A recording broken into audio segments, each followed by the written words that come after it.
Hey guys, it's Nik the Booksmith. Welcome back, welcome back. I have a CraftTime mystery for you today. While I'm telling you this story, I'm going to be recovering this little dictionary. It is in terrible need of a new cover. The story I'm going to tell you today happened nearly 150 years ago, but it's a wild one, so buckle up, Buttercup. There is a little island called Smuttynose, and it's about 6 miles off the coast of New Hampshire, even though it's technically part of Maine. It's called Smuttynose because there were some sailors that saw it from a distance, and because there was a lot of seaweed that would clump at one end of the island and kind of float near the surface, it looked like what they called the smutty nose of an enormous sea creature. In 1868, there was a couple named John and Maren Huntvedt, and I'm sure I butchered that, and they immigrated to the United States from Norway. At the time, nobody was living on Smuttynose Island at all, but that is where they chose to make their home. John saw an opportunity and he grabbed it. He bought a fishing boat called the Clarabella, and he would go out into the waters, bait his trawl lines, and reset them so that he could collect the fish the next day. And every day after he collected his fish, he would take the fish to the market in Portsmouth, New Hampshire, to sell his daily catch. When he was done, he would sail home, and he usually got home late in the afternoon.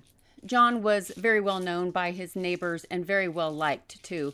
Not that there were very many people that did live on this little grouping of islands where Smuttynose was, but those who did live there called John a friend, and they were very impressed with his honesty and his work ethic. All of these efforts would pay off because he and Maren were living a very comfortable life on this tiny island. As for Maren, she lived on the island mostly alone during the day, but she had a little dog named Ringja, and so they would spend their days together. Maren liked to garden, and she loved to paint and use decorative papers to decorate the cottage that they lived on the island. A couple years after John and Maren moved to the island, a 28-year-old man showed up. His name was Louis Wagner. He was of Prussian descent, and people say that he was quite an imposing figure with a very thick accent and muscular build. Louis fished alone, but in this relatively small fishing area, it was inevitable that he was going to run into John Huntvedt. But when they did, they quickly became friends, and John began inviting Louis over to the house for meals. John and Maren found him to be friendly enough, but the neighbors were more skeptical because Louis didn't talk about his past. Matter of fact, he wouldn't talk about his past. So that made them really suspicious. I mean, he's obviously hiding something, right? In the summer of 1871, Maren's sister, Karen, Karen and Maren, came from Norway to live with John and Maren. Something happened to her boyfriend. I don't know if they were engaged to be married yet or not. It didn't really say. But something happened to him. He passed away. And so she was dealing with quite a bit of depression.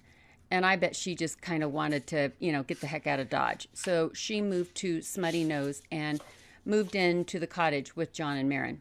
After she settled in, she started looking for a job. And in just 3 weeks, she was hired to be a live-in maid on an island that was just north of Smuttynose called Appledore. So that's pretty lucky.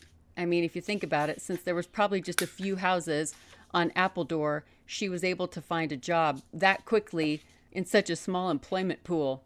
By the summer after that, the fishing business was getting way too big for John to handle on his own. So he actually hired Louis to help out. Then Louis also moved into the cottage with them on Smuttynose, probably because it just makes it easier for them to get up and go to work every day. And so he was a roommate as well as a workmate. A few months later, in October, more family from Norway would arrive on the island. John's brother Matthew and Maren's brother Ivan with his new wife Annette. Ivan was tall and very handsome. Annette was a gorgeous girl with bright blue eyes and long blonde hair that they say reached down to her knees, but she usually kept it braided and pinned up. Now the cottage on Smuttynose Island was jam-packed, and everybody kept busy. Ivan and Matthew were working with John now, and Annette pitched in to help Maren around the house. After about 4 or 5 weeks, Louis ended up moving out because he accepted a new job as a deckhand on another fishing boat called the Addison Gilbert. And by November of 1872, he had moved off of Smuttynose Island entirely. But his circumstances would change when that fishing boat, the Addison Gilbert, wrecked off the coast of New Hampshire. And then Louis had to go work at the wharves in Portsmouth, where they paid him very, very little. He was barely paid enough money to cover the rent that he was paying, and it was just a room, like a bedroom. That was it. And soon he couldn't even afford that. Within a few months, by the spring of 1873, in March, he was 3 weeks behind on his room rent, and he didn't have any more to his name than a pair of worn-out shoes and some raggedy clothes. But back on Smuttynose Island, John was still very busy with the fishing business. When he set sail with his brother and brother-in-law, Matthew and Yvonne, on March 5th, the plan was to pull in the trawl lines and collect the fish that they caught, then head to Portsmouth to sell their catch and purchase more bait. While they were out on the water, they saw one of their neighbors from the nearby island and asked him to stop by the cottage and let Marin and Annette know that they wouldn't be home until later that evening. By the time the neighbor got there, the women had already finished making supper and decided that they would just keep it hot until everybody got home. Karen was there. She had temporarily moved back into the cottage for a while because she got a new job as a seamstress in Boston. And there was a little bit of time in between the old job and the new job. When John, Matthew, and Yvonne got to the wharf, they were surprised to see Louis when they were docking the Clarabella. Louis asked John if they were going to be going back to the island that night, and John told him they were planning to go back, but they needed to sell their fish and buy bait to rebait their lines. But that was only if the bait had arrived on time on the train from Boston. If the train was late, they were going to wait for the train, go ahead and bait their trawl lines tonight, and then return home in the morning. Looking back, it did seem like an odd question, because it seems like an odd question to me. Why does Louis need to know if everybody's going back to the island tonight? He doesn't live there. What difference does it make? But at the time, none of them thought anything about it.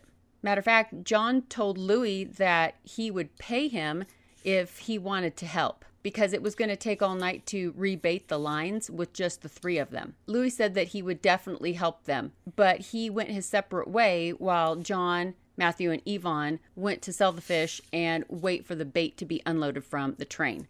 But what they couldn't have known was that Louis, he didn't have any intention of working with them that night. When he learned that the bait was going to be late coming off the train, he knew that John, Matthew, and Yvonne would be spending the night away from home. So he made other plans. He could tell how successful John's fishing business had been, and I'm sure this grated on Louis, especially because he probably felt replaced by the family members that John had hired. A little bit of sour grapes are going on here. So Louis decided that he would rob the house while John and Matthew and Yvonne were gone. The last time anybody in Portsmouth saw Louis was about 7:30 that night. Louis took advantage of the dark night to steal a dory, and he rowed out to the island. It was a trip that John would make in his fishing boat repeatedly, and it took about 3 hours. So he figured there was little reason why somebody as desperate as himself couldn't do it in a smaller vessel. It was approaching about 10 o'clock that night when Karen, Marin, and Annette back at the cottage gave up that the men were going to return that night, and so they decided to turn in. Because it was warmer downstairs next to the stove, because remember, it's the beginning of March, and it's New England, and it's cold. Marin and Annette slept in a bedroom that was next to the kitchen, and Karen slept on a makeshift bed that was in the kitchen, on the kitchen floor. The stove was in there, so it was definitely going to be warmer there than anywhere else in the house. When Louis approached Smuttynose, he pulled the boat onto the shore, but not next to where the Clarabella was usually anchored. He pulled it onto shore around the bend where nobody would see it. Then he hid in the shadows and watched the house, and what he was waiting for was for all the lights to go out, because he figured that's when everybody was going to bed. Then he gave it a little bit of time, and once he figured out that the women were asleep, he made his way up to the front door. The door was not bolted, probably because they were still expecting that the guys might make it back that night. So unfortunately, Louis was able just to quietly slip in through the door and close the door behind him. Now the kitchen was really dark, but Louis had grabbed a piece of wood and he jimmied it into the latch of the bedroom door where he could see Marin and Annette sleeping on the bed. His eyes were accustomed to the dark, so he was able to maneuver a little bit easier. He figured he could rob the house without waking anybody up, but wanted to make sure that if they did wake up, that they wouldn't be able to get out of the bedroom. But one thing he forgot about was Ringya, who started barking, and it woke up Karen, who Louis did not realize was there in the kitchen. And then she called out because she thought it was John coming home. And then this woke up Marin, who sat up in bed and called out to Karen and asking her, is something wrong? And Karen, who's still half asleep, calls back to Marin, it's okay, John came in and it scared her. But before she could say anything else, Louis grabbed a chair and swung it at Karen and hit her just as she started to scream.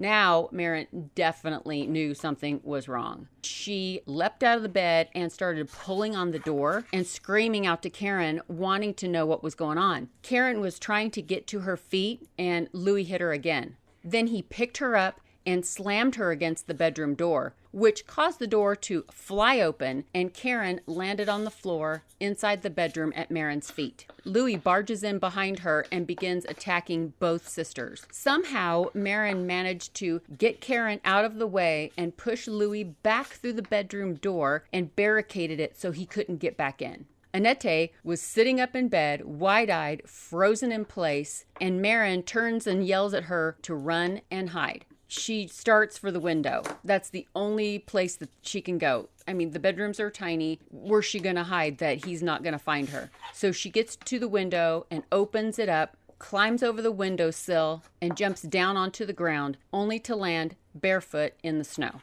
She stands there for a second just to collect her thoughts. Okay, what do I do? What do I do? When she hears Marin yell at her again to run, run, run. But when all this is happening, Louis could hear what they were yelling back and forth, and he figured out that somebody was climbing out the window. So he runs outside. He couldn't get through the bedroom door anyway. And in the moonlight, Annette could finally see who it was that broke into the house, and she began to yell out his name. This, of course, catches Marin's attention, and she looks out the window. And as she watched, the man that she once thought of as a brother grabs an axe from a nearby woodpile and struck Annette, which drove the cold steel blade into her skull. At this point, Marin knows there is nothing she can do. So she turns around and starts begging her sister to get up. Please get up off the floor. But Karen is too badly beaten. She says, I can't get up. I'm too tired. I can't get up. After Louis was finished with his gruesome work outside, he turns around and starts making his way back to the cottage. Marin knows that she cannot save both of them, and she was forced to make the horrible choice of leaving her sister behind. She wraps herself in a really thick skirt, and as she's climbing out the window, Louis is coming in through the kitchen door again. Marin starts running. Ringya sees that Marin is leaving and is going to follow Mommy. Out the window, Ringya goes, running after Marin. Marin was hoping that she would find whatever boat that Louis used to get to the island because she wanted to use it to escape, to go get some help. It wasn't anywhere near where the boats are usually moored because Louis had hidden it, so she couldn't find it. Then she thought about hiding in the cellar of the vacant building near the cottage. But then she realized that's going to be the first place he looks. So instead, she made her way in the dark along the shoreline to the other side of the island. Freezing and terrified, she hid behind some rocks at the water's edge and clutched onto Ringya. Sadly, in the distance, she could hear her sister screaming. Back at the cottage, Louis was swinging the axe at Karen as she tried to get through the window. The first blow hit her, but the second missed and hit the windowsill instead, and it broke the axe handle off. So Louis grabs a handkerchief and wraps it around Karen's neck and strangled what life was left in her. Now, the only person who was left who could identify him was Marin, and he was determined to find her. He scoured the island for as long as he could, but was finally forced to give up. Daylight was coming, and he knew that if daylight came, he would be seen, and he would definitely get caught. He just hoped that Marin would freeze outside. He figured she was in her nightgown, she was barefoot, hopefully she'll just freeze. Louis goes back to the cottage and hides Karen's body under a bed in another downstairs bedroom, and he drags Annette's body into the kitchen, where he makes a pot of tea, and then he searches the house for any money he can find. He ended up with about $15, which isn't even $400 today, and left. A clock that had crashed to the kitchen floor lay beside Annette's body, with the hands stopped at 1:07 a.m. Marin stayed in her hiding spot in the rocks until almost 8 o'clock that morning. She tried to get the attention of some workers that were on a nearby island, but they didn't see her. So she waded through the freezing breakwater that connects Smuttynose Island and Malaga, I'm thinking, and waved her arms until two kids playing outside their home on Appledore could see her. And then they ran inside their house to tell their dad, and he came out to have a look. Realizing something was wrong, he got in his rowboat, and he would row a quarter of a mile to get to Marin. On the way back, rowing back to Appledore, he listened to her story, and then when he got her back to the island, he took her to his house so that his wife could watch over her while he rounded up some men with some guns to go look for Louis on Smuttynose. Unfortunately, Louis had already left. They didn't find him, but they did find what he had left behind at the cottage. So freaking out now, the men are like, oh my God, what if he is on Appledore? What if he's hiding over there and not hiding here? So they go back to Appledore and search for him there, but he's not there either. Then they see John, Matthew, and Yvonne returning on the Clarabella, and they waved it down. So Matthew and Yvonne, they don't know what's wrong. They board one of the dinghies that's on the Clarabella, and they rowed Appledore while John continued to take the schooner to Smuttynose to get it docked. When Matthew and Yvonne got to the shore of Appledore, they were told only that there had been some trouble on Smuttynose. They needed to talk to Marin. When she told them what happened, then they get back in the boat and row over to Smuttynose, and they get there about the same time as John is finishing up mooring up the schooner. And the three men run to the house and push open the door only to find this horrific aftermath.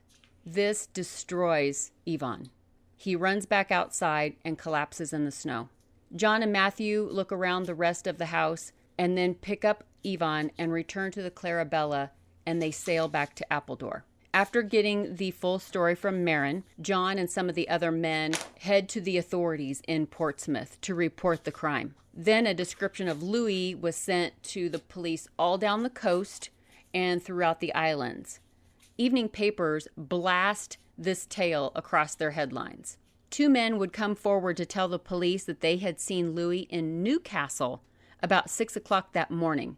When the police get there, they find the stolen dory that Louis had taken, and it was stashed in a place known as the Devil's Den. Police learned that Louis had got back to Portsmouth to the room where he was renting. He changed his clothes and then caught the 9 a.m. train to Boston. Because John was familiar with Louis's usual hangouts, he was able to give the police some places to look for him, and they were able to track him down that night in Boston. He didn't resist being arrested, and he allowed the officers to take him in without any incident.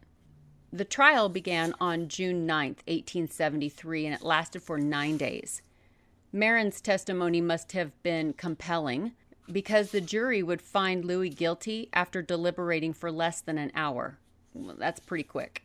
He was sentenced to death, but less than a week later, he escapes from jail. When I read that, I was like, wow, seriously? Come on. But by now, everybody knew who Louis Wagner was, and he was able to be quickly recaptured, thank goodness. On June 25th, 1875, which is 2 years later, Louis Wagner was hanged at the state prison in Thomaston, Maine. Marin and John Huntvet moved off of Smuttynose Island and lived in Portsmouth, where John continued his fishing business. Yvonne, who was completely brokenhearted, chose to stay near Smuttynose Island, where he had fond memories of his beloved wife. He worked as a carpenter on Appledore throughout the summer of 1873 after the murders happened. Those who knew him said he never spoke unless he was spoken to and focused only on his work. When the summer passed, he left for Norway, never to see the Isles of Shoals again. Karen and Annette Christensen were buried side by side in Portsmouth, and their matching epitaphs read, "A silent death, a striking call, a warning voice that speaks to all to be prepared to die." Well, that is it for this story. I hope you enjoyed hearing about this one. Talk about wild, right? It's crazy that somebody that you thought of as family would get so desperate that they think that their only option was to murder people that they knew and take their belongings. I know this happens every day, but I just can't imagine how Marin must have felt when she realized who it was that was attacking them. I hope you enjoyed watching me recover this little dictionary. The next video will be talking about a little bit more about the details on this. So if you enjoyed watching me recover it and maybe you have some questions, they will probably be answered in the next video. But thank you all for hanging out with me today, letting me tell you this story. I hope everybody has an excellent week, and I will see you really, really soon in the next video. Bye, guys.